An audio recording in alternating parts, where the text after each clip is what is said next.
नमस्कार बंधुरा नतून एक भिडियोते आपनादेर प्रत्येके जानाई स्वागतम। এই মুহূর্তে আবহাওয়ার গুরুত্বপূর্ণ খবর। পশ্চিমবঙ্গে উত্তরে এবং দক্ষিণে দুই বঙ্গে দুই ভিন্ন ছবি। একদিকে যেমন দক্ষিণবঙ্গে দিনভর টানা রোদ গরম, অস্বস্তিকর ভ্যাপসা ওয়েদার এবং বৃষ্টির শূন্য আবহাওয়া, অন্যদিকে উত্তরবঙ্গে আংশিক মেঘলা আকাশ এবং সেই সঙ্গে বৃষ্টিপাত হবে। বিভিন্ন জেলায় ভারী বৃষ্টিপাতের সম্ভাবনা রয়েছে। ইতিমধ্যে আলিপুর আবহাওয়া দপ্তর থেকে জানিয়ে দেওয়া হলো উত্তরবঙ্গে টানা ভারী বৃষ্টিপাত চলবে পাহাড় এবং ডুয়ার্সের জেলাগুলিতে। অন্যদিকে দক্ষিণবঙ্গে থাকবে প্রচণ্ড রোদ গরম। ইতিমধ্যে উত্তরবঙ্গে 3 জেলার জন্য 3 দিন অতি ভারী বৃষ্টির অরেঞ্জ অ্যালার্ট দেওয়া হয়েছে। একই সঙ্গে বেশ কয়েকটা জেলাতে আগামী 7 দিনে ভারী বৃষ্টির হলুদ সতর্কবার্তা জারি করা হয়েছে। অন্যদিকে দক্ষিণবঙ্গের জেলাগুলোয় আপাতত রোদ থাকবে এবং প্রচণ্ড অস্বস্তিকর ভ্যাপসা গুমোট গরম থাকবে। তবে আগামী 11 সেপ্টেম্বর নাগাদ দক্ষিণবঙ্গে একাধিক জেলাতে আবহাওয়ার পরিবর্তন হতে পারে। বজ্রবিদ্যুৎ সহ বৃষ্টিপাত নামতে পারে, সেই সঙ্গে ঝোড়ো হাওয়া থাকতে পারে বেশ কয়েকটা জেলাতে। সেই সঙ্গে আপনাদেরকে জানিয়ে রাখি পশ্চিম ভারতে এই মুহূর্তে অতি গভীর নিম্নচাপ অবস্থান করছে এবং সেখান থেকে মৌসুমি অক্ষরেখা মধ্য ভারত হয়ে এবং তারপরে ঝাড়খণ্ডের ওপর দিয়ে গাঙ্গেয় পশ্চিমবঙ্গের ওপর দিয়ে বঙ্গোপসাগর পর্যন্ত বিস্তৃত রয়েছে। এই মৌসুমি অক্ষরেখার জেরে পশ্চিমবঙ্গে আপাতত বৃষ্টিপাত না হলেও পশ্চিম ভারতে, মধ্য ভারতে, উত্তর ভারতে বিভিন্ন অঞ্চলে কিন্তু বজ্রগর্ভ মেঘ থেকে বৃষ্টিপাত থাকবে।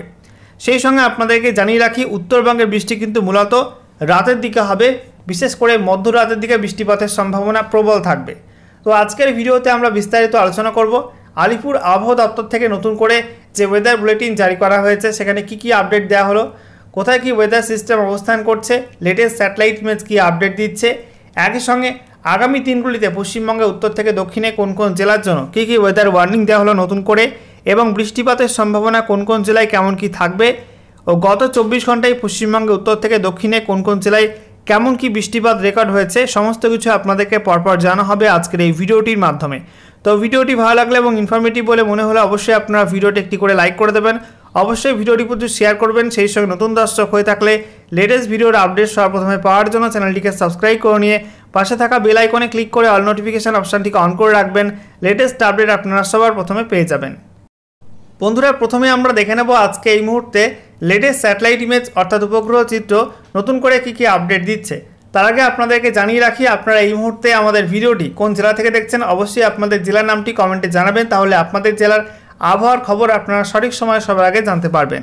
বন্ধুরা এই মুহূর্তে আপনারা দেখতে পাচ্ছেন বঙ্গোপসাগরে কিন্তু খুব বেশি ভারী মেঘ নেই, হালকা হালকা মেঘ রয়েছে দক্ষিণ পূর্ব বঙ্গোপসাগর এবং সংলগ্ন আন্দামান সাগরের কাছে। একই সঙ্গে আমরা দেখতে পাচ্ছি দক্ষিণবঙ্গের ছবিটা যেখানে এই মুহূর্তে কিন্তু মেঘলা মেঘলা ওয়েদার রয়েছে মুর্শিদাবাদ, বীরভূম, সেই সঙ্গে পশ্চিম বর্ধমান, পূর্ব বর্ধমান, নদিয়া এবং উত্তর 24 পরগনার কিছু অংশে আংশিক মেঘলা মতো রয়েছে। বাকি আমরা দেখতে পাচ্ছি কলকাতা, দক্ষিণ 24 পরগনা, উত্তর 24 পরগনার বাকি অংশ, হুগলি, হাওড়া, এদিকে পূর্ব মেদিনীপুর, পশ্চিম মেদিনীপুর, ঝাড়গ্রাম, বাঁকুড়া, পুরুলিয়া এইসব জেলায় কিন্তু আবহাওয়া পরিষ্কার রয়েছে। আমরা দেখতে পাচ্ছি উত্তরবঙ্গে মালদা, দক্ষিণ দিনাজপুরে আংশিক মেঘলা আকাশ, উত্তর দিনাজপুরে আংশিক মেঘলা আকাশ রয়েছে, তবে উত্তর দিনাজপুরে মেঘের পরিমাণ কম রয়েছে, দক্ষিণ দিনাজপুর, মালদায় মেঘের পরিমাণ বেশি রয়েছে। সেই সঙ্গে আমরা দেখতে পাচ্ছি উত্তরবঙ্গের ওপরের জেলাগুলো অর্থাৎ দার্জিলিং, কালিম্পং, জলপাইগুড়ি, আলিপুরদুয়ার, কোচবিহারে আংশিক মেঘলা মতো রয়েছে, পুরোপুরি কিন্তু পরিষ্কার নয়, হালকা মেঘের স্তর রয়েছে। এদিকে আমরা দেখতে পাচ্ছি আসামের মধ্যে এবং মেঘালয়ের মধ্যে কিন্তু বিক্ষিপ্তভাবে বজ্রমেঘ তৈরি হয়ে বৃষ্টিপাত হচ্ছে। বিশেষ করে আমরা দেখতে পাচ্ছি পশ্চিম মেঘালয় এবং পশ্চিম আসামে বিভিন্ন অঞ্চলে বিক্ষিপ্তভাবে মেঘ তৈরি হয়েছে। এদিকে আমরা দেখতে পাচ্ছি ডিব্রুগড় এবং সেই সঙ্গে জোরহাট, তেজপুর এই সমস্ত অঞ্চলে কিন্তু বিক্ষিপ্ত মেঘ থেকে বৃষ্টিপাত হচ্ছে, কিছু কিছু অঞ্চলে বিক্ষিপ্ত হবে। ত্রিপুরার ছবিটা আপনাদেরকে দেখাবো। ত্রিপুরাতে কিন্তু এই মুহূর্তে আংশিক মেঘলা আকাশ, আমবাসা, আমারপুর, সেই সঙ্গে মগিয়াবাড়ি, বেলোনিয়া এই সমস্ত অঞ্চলে আংশিক মেঘলা আকাশ রয়েছে। বৃষ্টির মেঘ কিন্তু আপাতত খুব একটা নেই, হালকা হালকা মেঘ ভেসে বেড়াচ্ছে। দেখুন বন্ধুরা বাংলাদেশের ছবিটা যেখানে আমরা দেখতে পাচ্ছি ভারী বজ্রমেঘ তৈরি হয়েছে রংপুর, সেই সঙ্গে রাজশাহী, এছাড়া আমরা দেখতে পাচ্ছি সিলেট এই সমস্ত অঞ্চলে ভারী মেঘ তৈরি হয়েছে। একটু জুম করে আপনাদেরকে দেখাবো চররাজিপুর, বাহাদুরাবাদ, জামালপুর, সরিষাবাড়ি, নন্দীগ্রাম, বগরা, শিবগঞ্জ, তারপরে আমরা দেখতে পাচ্ছি আদামডিঘি, আক্কেলপুর এই সমস্ত অঞ্চলে প্রচণ্ড ভারী বজ্রকর্ম মেঘ তৈরি হয়েছে। এদিকে আমরা দেখতে পাচ্ছি সিলেটের দিকেও কিন্তু বজ্রকর্ম মেঘ তৈরি হয়েছে, বিশ্বম্বরপুর, সেই সঙ্গে চটক বাজার, সিলেট এই সমস্ত অঞ্চলে ভারী মেঘ তৈরি হয়েছে। এদিকে আমরা দেখতে পাচ্ছি রাজশাহীর মধ্যে কিন্তু বেশ কিছু অঞ্চলে বজ্রগর্ভ মেঘ তৈরি হচ্ছে। আর সেই সঙ্গে আমরা দেখতে পাচ্ছি খুলনার মধ্যে সাতক্ষীরা, সেই সঙ্গে অভয়নগর, যশোর এই সমস্ত অঞ্চলে কিন্তু কিছুটা মেঘ ভেসে বেড়াচ্ছে, হালকা লেভেলের মেঘ ভেসে বেড়াচ্ছে। আর সেই সঙ্গে হালকা হালকা মেঘ রয়েছে চট্টগ্রামের দিকে, চট্টগ্রাম, কক্সবাজার, মহেশখালী, টেকনাফ এই সমস্ত অঞ্চলে কিন্তু হালকা হালকা মেঘ ভেসে বেড়াচ্ছে।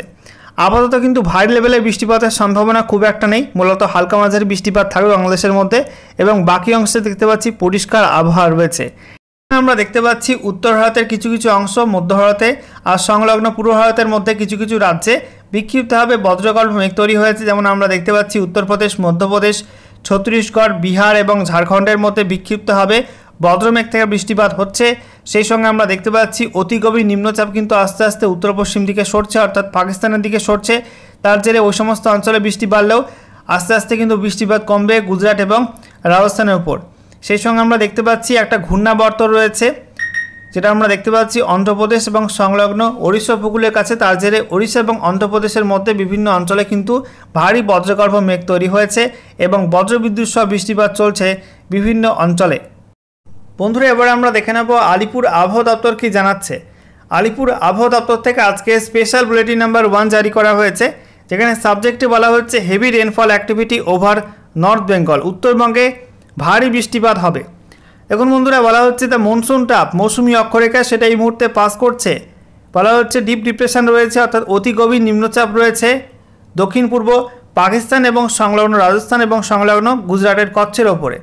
সেখান থেকে মৌসুমি অক্ষরেখাটা রাজস্থানের কোটা, এরপরে আমরা দেখতে পাচ্ছি ওরাই, সিদ্ধি, তারপরে ঝাড়খণ্ডের রাঁচি হয়ে পশ্চিমবঙ্গের দীঘার ওপর দিয়ে তারপরে পূর্ব দিকে বাঁক নিয়ে উত্তর পূর্ব বঙ্গোপসাগর পর্যন্ত বিস্তৃত রয়েছে মৌসুমি অক্ষরেখা বা মনসুন ট্রাপ। সেই সঙ্গে বলা হচ্ছে একটা আপার এয়ার সাইক্লোনিক সার্কুলেশন বা ঘূর্ণাবর্ত রয়েছে। এটা বলা হচ্ছে উত্তর পশ্চিম বঙ্গোপসাগর সংলগ্ন পশ্চিম মধ্য বঙ্গোপসাগরের কাছে, অর্থাৎ দক্ষিণ ওড়িশা উপকূল এবং সংলগ্ন উত্তর অন্ধ্রপ্রদেশ উপকূলের কাছে এই ঘূর্ণাবর্ত অবস্থান করছে সমুদ্রপৃষ্ঠ থেকে 1.5 থেকে 5.8 কিলোমিটারের মধ্যে এবং এটা দক্ষিণ দিকে হেলে রয়েছে। সেই সঙ্গে বলা হচ্ছে এই সমস্ত ওয়েদার সিস্টেমের কারণে এবং সেই সঙ্গে জোরালো মৌসুমি বায়ুর কারণে উত্তরবঙ্গে কিন্তু ভারী বৃষ্টিপাত হবে একাধিক জেলাতে। তো এবারে আমরা দেখে নেব নতুন করে কী কী ওয়েদার ওয়ার্নিং দেওয়া হয়েছে। বলা হচ্ছে আজকের বাকি সময়টা অর্থাৎ রাতের মধ্যে, তারপরে আগামীকাল 9 সেপ্টেম্বর 2025 সকাল 8:30 পর্যন্ত সময়ের মধ্যে উত্তরবঙ্গে কালিম্পং এবং আলিপুরদুয়ার এই দুই জেলায় অতি ভারী বৃষ্টির অরেঞ্জ অ্যালার্ট দেওয়া হয়েছে। এই দুই জেলাতে 7 থেকে 20 সেন্টিমিটার পর্যন্ত বৃষ্টিপাত হতে পারে। সেই সঙ্গে দার্জিলিং, জলপাইগুড়ি এই দুই জেলায় বিক্ষিপ্ত ভারী বৃষ্টি হলুদ সতর্কবার্তা দেওয়া হয়েছে। অন্যদিকে কোচবিহার, উত্তর দিনাজপুর, দক্ষিণ দিনাজপুর, মালদায় বিক্ষিপ্তভাবে বজ্রমেঘ তৈরি হয়ে দু একটা জায়গায় বিক্ষিপ্ত বজ্রবিদ্যুৎ সহ বৃষ্টিপাতের সম্ভাবনা থাকছে এবং গোটা উত্তরবঙ্গের জন্যই বিক্ষিপ্তভাবে ঝোড়ো হাওয়ার সম্ভাবনা থাকছে 30 থেকে 40 কিলোমিটার প্রতি ঘন্টা গতিবেগে। অন্যদিকে দক্ষিণবঙ্গে কোনো জেলার জন্য কিন্তু কোনো ওয়ার্নিং দেওয়া হয়নি, গোটা দক্ষিণবঙ্গ জুড়ে কোনো ওয়ার্নিং নেই। এরপর 9 সেপ্টেম্বর থেকে 10 সেপ্টেম্বর 2025 সকাল 8:30 পর্যন্ত সময়ের মধ্যে উত্তরবঙ্গে জলপাইগুড়ি, আলিপুরদুয়ার এই দুই জেলায় অতি ভারী বৃষ্টির অরেঞ্জ অ্যালার্ট দেওয়া হয়েছে, অর্থাৎ এই দুই জেলাতে 7 থেকে 20 সেন্টিমিটার পর্যন্ত বৃষ্টি হতে পারে। তবে কালিম্পং, দার্জিলিং, কোচবিহার এই জেলাগুলোয় বিক্ষিপ্ত ভারী বৃষ্টি হলুদ সতর্কবার্তা দেওয়া হয়েছে। এছাড়া উত্তর দিনাজপুর, দক্ষিণ দিনাজপুর, মালদায় বজ্রবিদ্যুৎ সহ বিক্ষিপ্ত বৃষ্টি হলুদ সতর্কবার্তা দেওয়া হয়েছে। সঙ্গে প্রত্যেক জেলায় থাকবে উত্তরবঙ্গে ঝোড়ো হাওয়ার সম্ভাবনা, 30 থেকে 40 কিলোমিটার প্রতি ঘন্টা গতিবেগে দমকা ঝোড়ো হাওয়া বয়ে যাওয়ার সম্ভাবনা আছে। আর দক্ষিণবঙ্গে কোনো জেলার জন্য কিন্তু কোনো ওয়ার্নিং নেই। এরপর 10 সেপ্টেম্বর থেকে 11 সেপ্টেম্বর 2025 সকাল 8:30 পর্যন্ত সময়ের মধ্যে উত্তরবঙ্গে আলিপুরদুয়ার জেলাতে অতি ভারী বৃষ্টির অরেঞ্জ অ্যালার্ট দেওয়া হয়েছে। এছাড়া দার্জিলিং, কালিম্পং, জলপাইগুড়ি, কোচবিহার, উত্তর দিনাজপুর এই জেলাগুলোয় বিক্ষিপ্ত ভারী বৃষ্টি হলুদ সতর্কবার্তা দেওয়া হয়েছে। তবে দক্ষিণ দিনাজপুর, মালদায় কোনো ওয়ার্নিং থাকছে না। আর দক্ষিণবঙ্গের মধ্যে নদিয়া, হুগলি, হাওড়া, কলকাতা, পশ্চিম মেদিনীপুর, পূর্ব মেদিনীপুর, ঝাড়গ্রামে কোনো ওয়ার্নিং নেই। তবে মুর্শিদাবাদ, বীরভূম, পূর্ব বর্ধমান, পশ্চিম বর্ধমান, বাঁকুড়া, পুরুলিয়া, উত্তর এবং দক্ষিণ 24 পরগনা এই সব জেলায় কোনো কোনো অংশে বিক্ষিপ্তভাবে বজ্রমেঘ তৈরি হয়ে বজ্রবিদ্যুৎ সহ বৃষ্টিপাত হতে পারে। সেই সঙ্গে ঝোড়ো হাওয়া হতে পারে 30 থেকে 40 কিলোমিটার প্রতি ঘন্টা গতিবেগে। এরপর 11ই সেপ্টেম্বর থেকে 12ই সেপ্টেম্বর 2025 সকাল 8:30 পর্যন্ত সময়ের মধ্যে উত্তরবঙ্গে দার্জিলিং, কালিম্পং, জলপাইগুড়ি, আলিপুরদুয়ার, কোচবিহারে বিক্ষিপ্ত ভারী বৃষ্টি হলুদ সতর্কবার্তা দেওয়া হয়েছে। তবে উত্তর দিনাজপুর, দক্ষিণ দিনাজপুর, মালদায় কোনো ওয়ার্নিং থাকছে না। আর গোটা দক্ষিণবঙ্গ জুড়ে বজ্রবিদ্যুৎ সহ বৃষ্টিপাতে হলুদ সতর্কবার্তা দেওয়া হয়েছে। সেই সঙ্গে বলা হচ্ছে প্রত্যেক জেলায় থাকবে দমকা ঝোড়ো হওয়ার সম্ভাবনা। 30 থেকে 40 কিলোমিটার প্রতি ঘন্টা গতিবেগে দমকা ঝোড়ো হাওয়া বয়ে যাওয়ার সম্ভাবনা আছে দক্ষিণবঙ্গের প্রত্যেক জেলাতেই। এরপর 12ই সেপ্টেম্বর থেকে 13ই সেপ্টেম্বর 2025 সকাল 8:30 পর্যন্ত সময়ের মধ্যে উত্তরবঙ্গের জলপাইগুড়ি, আলিপুরদুয়ার, কোচবিহারে বিক্ষিপ্ত ভারী বৃষ্টি হলুদ সতর্কবার্তা দেওয়া হয়েছে। তবে কালিম্পং, দার্জিলিং, উত্তর দিনাজপুর, দক্ষিণ দিনাজপুর, মালদায় কোনো ওয়ার্নিং থাকছে না। আর এই সময়টাই দক্ষিণবঙ্গের প্রত্যেক জেলাতেই বিক্ষিপ্ত হবে বজ্রগর্ভ মেঘ তৈরি হয়ে বৃষ্টিপাতের সম্ভাবনা তৈরি হবে। প্রত্যেক জেলার জন্যই বলা হয়েছে বিক্ষিপ্ত ঝোড়ো হওয়ার সম্ভাবনা থাকবে ঘন্টায় 30 থেকে 40 কিলোমিটার প্রতি ঘন্টা গতিবেগে এবং প্রত্যেক জেলায় থাকছে হলুদ সতর্কবার্তা। এরপর 13ই সেপ্টেম্বর থেকে 14ই সেপ্টেম্বর 2025 সকাল 8:30 পর্যন্ত সময়ের মধ্যে উত্তরবঙ্গের দার্জিলিং, জলপাইগুড়ি, আলিপুরদুয়ার এই 3 জেলায় বিক্ষিপ্ত ভারী বৃষ্টি হলুদ সতর্কবার্তা দেওয়া হয়েছে। তবে কালিম্পং, কোচবিহার, উত্তর দিনাজপুর, দক্ষিণ দিনাজপুর, মালদায় কোনো ওয়ার্নিং নেই এবং দক্ষিণবঙ্গের কোনো জেলার জন্য কিন্তু কোনো ওয়ার্নিং থাকছে না। সর্বশেষে আমরা দেখে নেব গত 24 ঘন্টায় পশ্চিমবঙ্গের উত্তর থেকে দক্ষিণে কোন কোন জেলায় কেমন কি বৃষ্টিপাত রেকর্ড হয়েছে। তো আমরা দেখতে পাচ্ছি দক্ষিণবঙ্গে কিন্তু খুব একটা বৃষ্টিপাত হয়নি, শুধুমাত্র হুগলিতে চিটে ফোটা বৃষ্টি হয়েছে, 0.2 মিলিমিটার বৃষ্টিপাত রেকর্ড হয়েছে। বাকি দক্ষিণবঙ্গের কোনো জেলায় কিন্তু কোনো বৃষ্টিপাত রেকর্ড হয়নি। উত্তরবঙ্গে উত্তর দিনাজপুর, দক্ষিণ দিনাজপুর, মালদায় কোনো বৃষ্টিপাত হয়নি, বৃষ্টি হয়েছে পাহাড়ি এবং ডুয়ার্সের জেলাগুলি।